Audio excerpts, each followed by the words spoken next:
বন্ধুরা, আমি এখন রান্না করব শোল মাছের তেল ঝাল।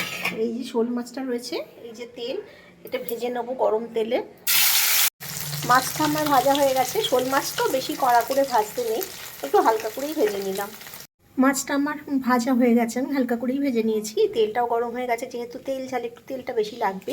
আমি একটু কালো জিরে ফোড়ন দিলাম, অল্প করে একটু কালো জিরে ফোড়ন দিলাম। ফোড়নটা ভাজা ভাজা হয়ে গেছে, কালো জিরে বেশিক্ষণ টাইম লাগে না। এবার পেঁয়াজটা দেবো, পেঁয়াজটা ভালো করে ভেজে নেব।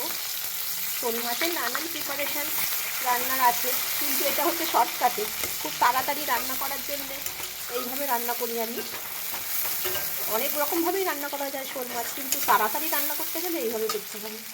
নুনটা দিয়ে দিলাম পরিমাণ। পেঁয়াজটা আমার ভাজা ভাজা হয়ে গেছে, মশলাটা দিয়ে দিলাম। এর মধ্যে আছে আদা, রসুন, অল্প একটু জিরের গুঁড়ো, লঙ্কার গুঁড়ো আর কাঁচা লঙ্কা আর টমেটো।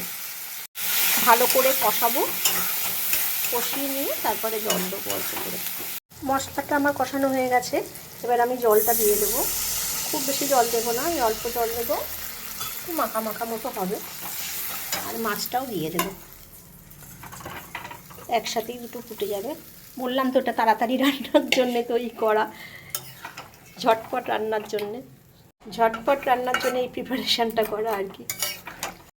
আমার শোল মাছের তেল ঝালটা রান্না কমপ্লিট। এরকম থাকবে, মাখা মাখা, বেশি ঝোল থাকবে না। এটা হয়ে গেছে। এটা খেতে খুবই সুস্বাদু লাগে বন্ধুরা, আপনারা একবার ট্রাই করে দেখতে পারেন। ঝটপট শোল মাছ, কী আর বলবো, এইটাই নাম থাক।